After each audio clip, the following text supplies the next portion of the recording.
किए, वहां पे कलमा और कलावा देख के मारने का काम किए। मैं भारत सरकार से आपके माध्यम से और सम्मानित लोगों के माध्यम से बार बार मांग करता हूं कि आप उसका जवाब आज ही के डेट में देने का काम करिए और पाकिस्तान के इन आतंकवादियों को पैंट और चड्डी निकलवा के मारने का काम करिए। तब आपके साथ आपके विश्वास की आप बटेंगे तो कटेंगे। तो इन 18% वाले को अधिक पीड़ा होती है जब ये कहा जाता है कि दुकान पे अगर हिंदू नाम जिसकी दुकान है उसका नाम होना चाहिएगा, तो इस पे भी इनको दिक्कत होती है। लेकिन आतंकवादी क्यों एक ही बिरादरी के होते हैं? हम कहते हैं ना, आतंकवादी अपराधी और चरित्रहीन किसी जात मत मजहब के नहीं होते हैं, लेकिन आज ये भी कहने पे मजबूर हो गए हैं कि ये केवल एक ही बिरादरी के होते हैं। हिंदुस्तान हमारा दिल इसलिए दुखी है क्योंकि हमने भी अपने परिवार से कई लोगों को खोया है भारत माता की रक्षा के लिए।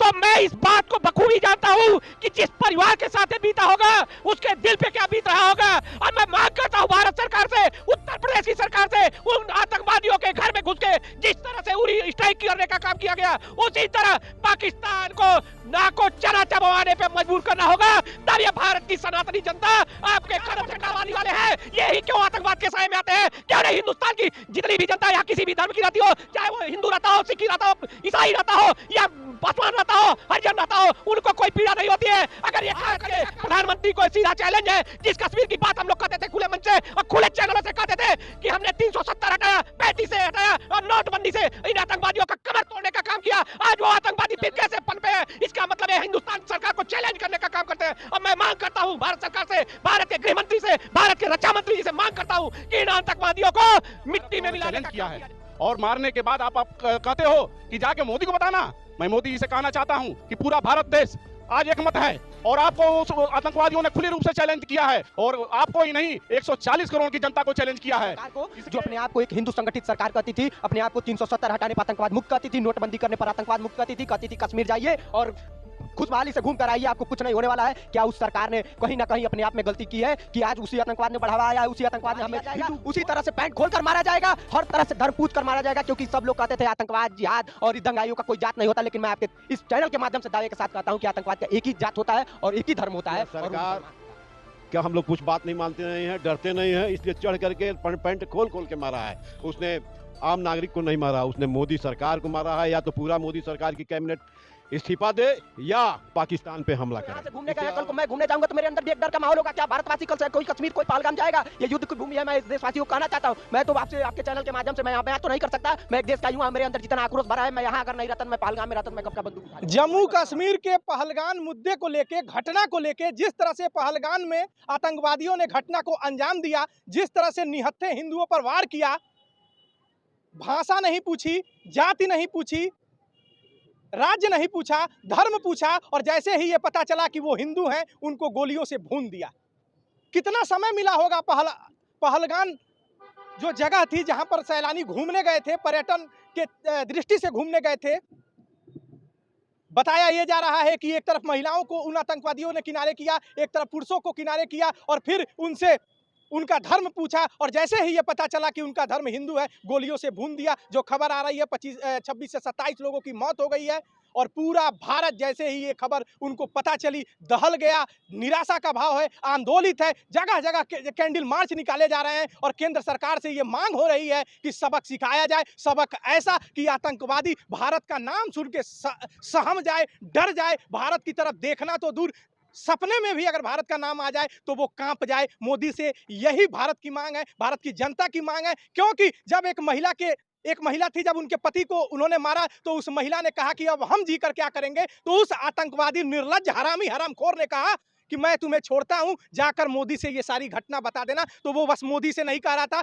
प्रधानमंत्री मोदी 140 करोड़ जनसंख्या का जो ये भारत है उनके प्रधानमंत्री हैं और जिस तरह से कश्मीर में घटना हुई है, उस कश्मीर की घटना को लेकर भारत पूरी तरह से आंदोलित है। क्योंकि भारतीय जनता पार्टी का ये कहना था कि हमने साहब नोटबंदी किया है और आतंकवादियों की रीढ़ की हड्डी हमने तोड़ दी है। यही भारतीय जनता पार्टी ये कहती थी कि 370 हमने हटा दिया है, कश्मीर में शानदार व्यवस्था हमने कर दी है, जाइए घूम कर आइए। जनता गई बेचारी, उस निहत्थी जनता को क्या पता था कि हमारे साथ ये होगा। पूरा भारत सहमा हुआ है। नरेंद्र मोदी सऊदी अरब की यात्रा छोड़कर भारत में आए हैं, रणनीति मिथ बन रहा होगा, लेकिन आम जनता से हम जानेंगे, ये समझने की कोशिश करेंगे कि ये क्या सोच रही है, क्या बोल रही है। चौक चौराहों पर यह चर्चा हो रही है, चारों तरफ कैंडल मार्च जलाए जा रहे हैं, आंदोलित है जनता। औपचारिकता के लिए मेरा नाम है शशि भूषण तिवारी और आप इस समय 1080 टाइम्स देख रहे हैं। दीपक दबंग जी हैं, सनातनी हैं, हिंदुत्व की ये छवि रखते हैं और जब बोलते हैं तो गरज के बोलते हैं। आज सुबह से बस बोल ही रहे हैं और मैं आपसे बता दूं पूरी तरह से आंदोलित है। जैसे ही खबर इनके पास ये आई, ये कल भोजन भी इन्होंने नहीं किया और आइए इनसे हम जानते हैं। दीपक जी क्या कहना चाहेंगे? पूरा भारत इस घटना से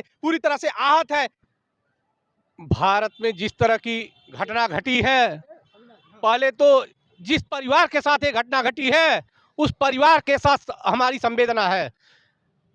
कलवा और कलावा चेक करने के बाद हिंदुस्तान के उन सैलानियों से पूछा गया कि आप हिंदुस्तान में अगर आए हैं और खास करके जम्मू कश्मीर में, तो आप बताइए आपका धर्म क्या है। अगर धर्म पूछ के हिंदुओं की हत्या की गई है तो यह सबसे निंदनीय घटना है। और मुझे भारत के प्रधानमंत्री और भारत के गृह मंत्री और भारत के रक्षा मंत्री पे पूर्ण रूप से विश्वास है। इसका जवाब उन आतंकवादियों के घर में घुस करके हम लोग ईंट का जवाब पत्थर से देने का काम करेंगे और इन आतंकवादियों की हम लोग कमर तोड़ने का काम करेंगे। आपके आंखों में आंसू है, आप देख सकते हैं। ये दीपक दबंग जब बोलते हैं तो गरजते हैं और जिस तरह से प्रश्न करिए, आज इनके आंखों में आंसू देख लीजिए। ये है भाई साहब, आप लोगों ने जो किया है, इन आतंकवादियों को सबक सिखाना ही होगा। और दीपक दबंग के आंखों में आप आंसू देखिए। आज हमारा दिल इसलिए दुखी है क्योंकि हमने भी अपने परिवार से कई लोगों को खोया है भारत माता की रक्षा के लिए।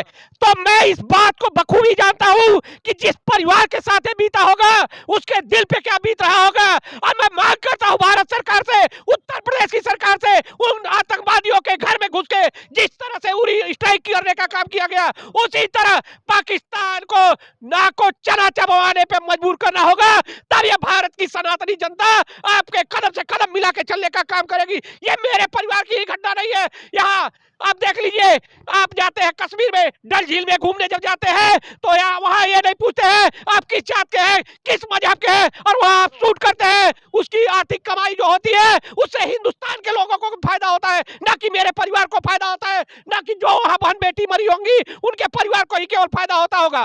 मैंने आज तक इतनी रिपोर्टिंग की है, दीपक दबंग हमारे चैनलों पर आते रहे हैं, हम जैसे यूट्यूबरों के चैनल पर आते रहे हैं, मेन स्ट्रीम मीडिया पर आते रहे हैं, लेकिन आज तक दीपक दबंग को किसी ने रोते हुए नहीं देखा, आंखें भरते हुए नहीं देखा। लेकिन जिस तरह से ये कृत्य किया इन हरामखोरों ने, इन आतंकवादियों ने, आज देखिए किस तरह से, यही नहीं पूरा भारत रो रहा है। और ये आंसू अगर मोदी जी आप देख रहे होंगे तो उस आतंकवादियों ने आपको भी ललकारा है। और देखिए किस तरह से आज दीपक दबंग के आंखों में आंसू आप यहां देख रहे हैं, पूरे भारत के आंखों में आंसू है। दीपक जी, उन्होंने उनका धर्म पूछा, जाति नहीं पूछी, भाषा नहीं पूछी, राज्य नहीं पूछा।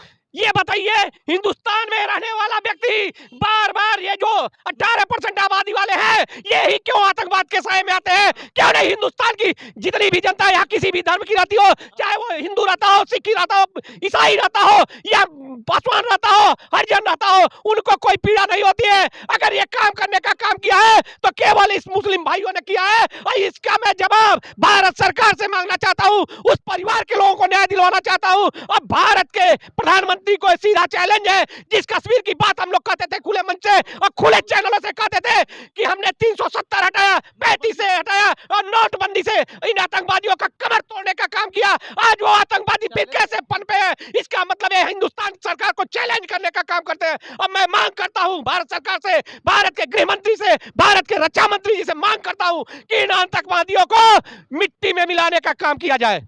दीपक दबंग को आप लगभग 10-15 साल से जान रहे हैं, आज तक किसी ने आंसू नहीं देखा। आंसू है, आप बताइए क्या कहना चाहेंगे? देखिए, यह जो घटना घटी है, पूरा भारत देश रो रहा है अपनी नमी आंखों से। उन 27-28 जो सैलानी, जो पर्यटक शहीद हुए हैं, उनको सर्वप्रथम मैं आपके इस मीडिया के माध्यम से अपने दिल से सच्ची श्रद्धांजलि अर्पित करता हूं। उनके परिवारों पे जो इतना बड़ा पहाड़ गिरा है, वह प्रभु श्री राम उनको यह क्षमता दें कि उस जो है गम को जो है वो सहन कर सकें, उसको भुला सकें। जिस तरीके से यह पाकिस्तानी आतंकवादी, हमेशा से इन लोगों का यही रहा है, हिंदुस्तान पे अटैक करना। लेकिन यह जो निर्मम इन्होंने हत्याएं की हैं, या धर्म जो पूछ कर इन्होंने किया है, ना जात पूछा, ना कुछ पूछा, ना पीढ़ी पूछा, धर्म पूछकर जो इन्होंने हत्याएं की हैं, यह सीधा सीधा जो है भारत को उन्होंने चैलेंज किया है। और मारने के बाद आप कहते हो कि जाके मोदी को बताना। मैं मोदी जी से कहना चाहता हूं कि पूरा भारत देश आज एक मत है, और आपको उस आतंकवादियों ने खुले रूप से चैलेंज किया है, और आपको ही नहीं 140 करोड़ की जनता को चैलेंज किया है। इसके खिलाफ आप जैसे एयर स्ट्राइक किया, जैसे सर्जिकल स्ट्राइक किया, उसी तरह पीओके को लेते हुए पाकिस्तान में घुसकर उसको निस्ते नाबूद करने का काम करें। यह हम सभी देशवासियों से आपसे यह मांग है, यही अपेक्षा है। जो है जब उत्तर प्रदेश में योगी आदित्यनाथ महाराज जी कहते हैं कि आप बटेंगे तो कटेंगे, तो इन 18% वाले को अधिक पीड़ा होती है जब ये कहा जाता है कि दुकान पे अगर हिंदू नाम जिसकी दुकान है उसका नाम होना चाहिएगा, तो इस पे भी इनको दिक्कत होती है। लेकिन ये आतंकवादी क्यों एक ही बिरादरी के होते हैं? हम कहते हैं ना, आतंकवादी, अपराधी और चरित्रहीन किसी जात मत मजहब के नहीं होते हैं, लेकिन आज ये भी कहने पे मजबूर हो गए हैं कि ये केवल एक ही बिरादरी के होते हैं। और हिंदुस्तान के प्रधानमंत्री के आंखों में आंख डाल के जिस तरह का कृत्य करने का काम किया इन आतंकवादियों ने, आज आपके ऊपर आपकी नजरों में नजर मिला के प्रधानमंत्री जी हिंदुस्तान की 125 करोड़ जनता कहने का काम। एक सवाल पूछ रहे हैं, पहलगाम में जो घटना घटी है वहां कोई सुरक्षा व्यवस्था नहीं थी, जिस तरह से गोलियां चली, अगर सब लोग जानते हैं कि काफी संवेदनशील क्षेत्र है कश्मीर, इस तरह की घटनाएं हो सकती हैं, लेकिन कोई वहां सुरक्षा व्यवस्था नहीं थी, इस पे आप क्या कहेंगे? घर का भेदी सबसे पहला होता है। ये काम वहां के कश्मीरी मुल्ला मौलवियों ने करने का काम किया है। और देखिएगा, मैं आपसे बार बार कह रहा हूं, प्रधानमंत्री जी के माध्यम के आपके माध्यम से संदेश देना चाहता हूं, यहाँ की सम्मानित गोरखपुर की जनता के साथ संदेश देना चाहता हूं। अगर प्रधानमंत्री जी हमारे मान सम्मान के लिए पाकिस्तान में जिस तरह से उरी स्ट्राइक हुआ, सर्जिकल स्ट्राइक हुआ, उसी तरह का एक काम नहीं हुआ तो हिंदुस्तान की सम्मानित जनता का विश्वास भी खोने का काम कर देंगे। क्या कहोगे, जिस तरह से चारों तरफ कैंडल मार्च हो रहा है, चौक चौराहों पर ये खबर चल रही है, पूरा भारत आंदोलित है, आपने दीपक दबंग के आंखों में आंसू देखा, और ऐसे ही आंसू पूरे भारत के लोगों में है। जिस तरह से निहत्थे भारतीयों को मारा गया, हमारे वहां के पर्यटकों को मारा गया, हमारे नागरिकों को मारा गया, इस पे आपका क्या कहना है? देखिए भैया, क्या मैं उसको तो मैं जाहिर नहीं कर सकता हूँ। किसी माँ के जब बेटे को मारा गया होगा, किसी के भाई के बहन को जब मारा गया होगा, जब वायुसेना में रहने वाले किसी जवान को वहाँ मारा गया होगा, मैं इस चीज़ को बयां तो नहीं कर पाऊंगा, लेकिन उनके लिए एक सच्ची श्रद्धांजलि जरूर अर्पित करूंगा। लेकिन मैं यहाँ बताना चाहता हूँ कि भारत की उस सरकार को, जो अपने आप को एक हिंदू संगठित सरकार कहती थी, अपने आप को 370 हटाने पर आतंकवाद मुक्त कहती थी, नोटबंदी करने पर आतंकवाद मुक्त कहती थी कश्मीर जाइए और खुशहाली से घूम कर आइए, आपको कुछ नहीं होने वाला है। क्या उस सरकार ने कहीं ना कहीं अपने आप में गलती की है कि आज उसी आतंकवाद ने बढ़ावा आया है, उसी आतंकवाद ने हमें हिंदू खोज कर मारा है, हमें धर्म के नाम पर मारा है, पैंट उतार कर मारा है? ये बताइए कि जहां पर हमें धर्म के नाम पर पूछा गया, अगर उसने कहा कि नहीं मैं हिंदू नहीं हूं, तो पैंट उतार कर उसके धर्म को देख कर मारा गया। मैं इस भारत सरकार से यह कहना चाहता हूं कि भारतीय सरकार, भारतीय सेना उस पाकिस्तान में जाए, उस आतंकवाद को उसी तरीके से पैंट उतार कर मारे जिस तरीके से भारत के धर्म के नाम पर पूछकर एक हिंदुओं को मारा गया। ललकारा है, कहा है, जिसे छोड़ा कहा कि जाकर मोदी को बता देना। मतलब मोदी, मतलब 140 करोड़ की जनसंख्या, 140 करोड़ की जनसंख्या की आज पूरी संवेदना, पूरी एकजुटता और एक विश्वास आज पूरी भारतीय जनता पार्टी पर लगी हुई है कि क्या अब तक उस पर कोई कार्रवाई होगी या फिर मुंह तोड़ जवाब दिया जाएगा, उसी तरह से पैंट खोल कर मारा जाएगा, हर तरह से धर्म पूछ कर मारा जाएगा। क्योंकि सब लोग कहते थे आतंकवाद, जिहाद और इस दंगाइयों का कोई जात नहीं होता, लेकिन मैं आपके इस चैनल के माध्यम से दावे के साथ कहता हूं कि आतंकवाद का एक ही जात होता है और एक ही धर्म होता है और वो मुसलमान होता है। अविनाश जी आइए, आपने कई सरकारें देखी, एक लंबा अनुभव है, आतंकवाद को भी देखा, लेकिन जिस तरह से जघन्य अपराध कल हुआ, जिन सनातनियों के हाथों में कहिए या हिंदुत्व के लोगों के हाथों में कहिए, भारतवासी जो भी थे जिनके हाथ में अगर थाली था खाने का, अगर ये खबर मिली तो उन्होंने अपनी थाली रख दी। दीपक दबंग को किसी ने रोते हुए नहीं देखा, आज पूरा देश रो रहा है, चौराहों पर कैंडल मार्च निकल रहे हैं। जिस तरह से इन आतंकवादियों ने घटना को अंजाम दिया है और जिस तरह से एक महिला से कहा कि जाकर मोदी को बता देना, आप क्या कहना चाहते हैं और किस तरह की मांग है आपकी? यह समय रोने का नहीं है, आंख में आंसू लेने का नहीं है। उन आतंकवादियों द्वारा मारे गए उन सभी पर्यटकों को श्रद्धांजलि तभी होगी जब मोदी जी अपना 56 इंच का सीना दिखाते हुए आज रात को अटैक कर दें पाकिस्तान पे, तभी पक्की श्रद्धांजलि मिलेगी। समझ रहे ना, इन्होंने कहा था कि नोटबंदी से कमर टूट गया, ये हो गया वो हो गया। आज उन्होंने दिखा दिया, अमेरिका के उपराष्ट्रपति इस समय भारत में हैं, वह उनके माध्यम से पूरे विश्व समुदाय को दिखाया है कि यह सरकार क्या हम लोग कुछ बात नहीं मानते नहीं हैं, डरते नहीं हैं, इसलिए चढ़ करके पैंट खोल खोल के मारा है। उसने आम नागरिक को नहीं मारा, उसने मोदी सरकार को मारा है। या तो पूरा मोदी सरकार की कैबिनेट इस्तीफा दे या पाकिस्तान पे हमला करें, इससे अलावा मैं कुछ नहीं कहूँगा।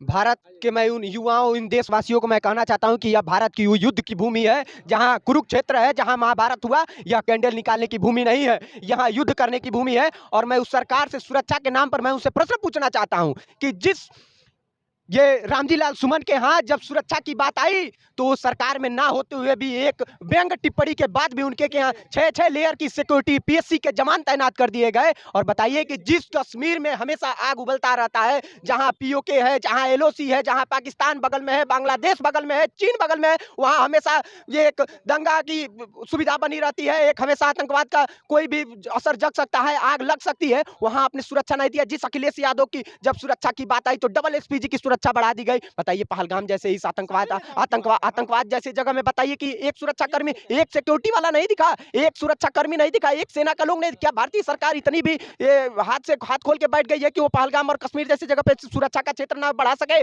और वहां ऐसे निहत्थों, ऐसे जो यहाँ से घूमने गए हैं, कल को मैं घूमने जाऊंगा तो मेरे अंदर भी एक डर का माहौल होगा। क्या भारतवासी कल से कोई कश्मीर, कोई पहलगाम जाएगा? ये युद्ध की भूमि है। मैं इस देशवासियों को कहना चाहता हूँ, मैं तो आपसे, आपके चैनल के माध्यम से मैं यहाँ तो नहीं कर सकता। मैं एक देश का युवा, मेरे अंदर जितना आक्रोश भरा है, मैं यहाँ अगर नहीं रहता, मैं पहलगाम में रहता, मैं कब का बंदूक उठा लिया होता। मैं आपसे बता दूं, ये किसी विशेष पार्टी नहीं है, वो चाहे रामजी लाल सुमन की बात ही नहीं है, अखिलेश यादव जी की बात नहीं है, सारे नेताओं की मैं बात कर रहा हूं कि एक होमगार्ड तक हट जाए तो वो सत्ता हिलाने लगते हैं, बौखला जाते हैं कि मेरी सुरक्षा में चूक हो गई। लेकिन वहां पर जहां गोलियां चल रही थी कश्मीर में, एक सुरक्षाकर्मी भी नहीं था। हमारे देश का एक अगर जवान, आर्मी का जवान होता तो इस नपुंसकों को मार के गिरा दिया होता, लेकिन वहां पर एक सुरक्षाकर्मी भी हमारा नहीं था।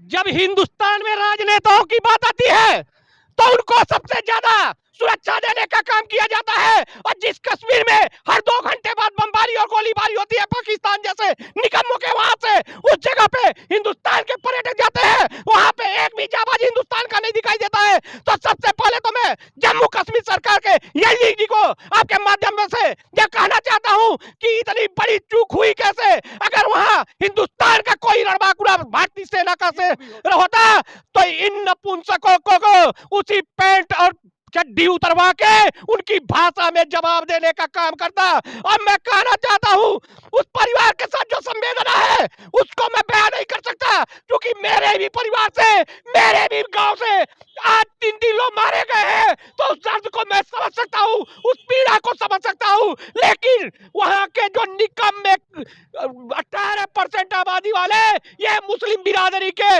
वहां पे कलमा और कलावा देख के मारने का काम किए। मैं भारत सरकार से आपके माध्यम से और सम्मानित लोगों के माध्यम से बार बार मांग करता हूं कि आप उसका जवाब आज ही के डेट में देने का काम करिए और पाकिस्तान के इन आतंकवादियों को पैंट और चड्डी निकलवा के मारने का काम करिए। तब आपके साथ, आपके विश्वास के साथ 125 करोड़ देशवासी हिंदुस्तान के इकट्ठा होने का काम करेंगे। अब ये आंसू बता रहा है कि दर्द कितना गहरा है, ये आंसू बता रहा है कि वेदना कितनी गहरी है। साहब, अगर मेरे देश का एक जाबाज आर्मी का जवान वहां रहा होता तो इन नपुंसकों को, हरामखोरों को वहां मारकर गिरा दिया होता। लेकिन वहां एक सुरक्षा के गार्ड हो गए। और इसी बात पे मैं आपको बता देना चाहता हूं, एक बार हिंदुस्तान का गलती से फाइटर प्लेन पाकिस्तान की सरहदों में जाता है तो वहां की सरकार को, हिंदुस्तान की सरकार ने मजबूर कर दिया अभिनंदन को बाइज्जत 12 घंटे में वापस करने का काम किया। मैं प्रधानमंत्री जी को बार बार कहना चाहता हूं कि आपने अपनी यात्रा को स्थगित करके सऊदी से जिस तरह के हिंदुस्तान की 125 करोड़ जनता के बारे में चिंता की, भारत के गृह मंत्री ने जिस तरह से पहलगाम में जाकर तुरंत वहां के स्थिति का जायजा लेने का काम किया, रक्षा मंत्री जी मेरी मांग है कि हिंदुस्तान की सेना पाकिस्तान में घुस के इन आतंकवादियों को मुंहतोड़ जवाब देने का काम करे। 1,80,000 सेना कमी है, देश में भर्ती नहीं कर रहे हैं। आखिर किस कारण से नहीं कर रहे हैं? कि आतंकवादियों का कमर टूट गया है, क्यों नहीं भर्ती कर रहे हैं? ये 1,80,000 पद खाली है, ये सरासर भारतीय जनता पार्टी का फेल्योर है। इंटेलिजेंस इनको सुविधा, इनको बताई होगी कि हाँ ये हो सकता है, इन्होंने इंटेलिजेंस की बात नहीं माना होगा। तो आज के समय में नहीं राजनीति का एक तो समय नहीं है। मिलिट्री सुनिए, राजनीति का समय नहीं है। तो मिलिट्री आपको शायद वो दिन आप भूल बोलिए। गया। आपको शायद वो दिन भूल गया जब हिंदुस्तान का एक होमगार्ड अपने सीने पे गोलियां खाते हुए 26/11 में और 5-5-6 आतंकवादियों से अकेले वहां लोहा लेता रहा। शायद इस बात को आप भूल गए हैं। आप सम्मानित जनता के साथ खड़ा होने का काम करिए, हिंदुस्तान की जनता के साथ खड़ा होने का काम करिए। राजनीति का विषय ये नहीं है। तो आप देखिए किस तरह से जनता आक्रोशित है। बार बार यही मांग है कि जिस तरह से उन आतंकवादियों हरामखोरों ने भारत के निहत्थे वहां जो पर्यटक गए थे उन पर हमला किया, आज रात ही हमला करे और पूरी जनता आक्रोशित है। आप देख लीजिए चारों तरफ चौक चौराहों पर बस एक ही चर्चा है कि सबक पाकिस्तान को सिखाना ही होगा, सिखाना ही होगा, सिखाना ही होगा। ऐसी ही खबरें अलग अलग जगहों से दिखाने की कोशिश करेंगे कि कोई खबर खास क्यों है।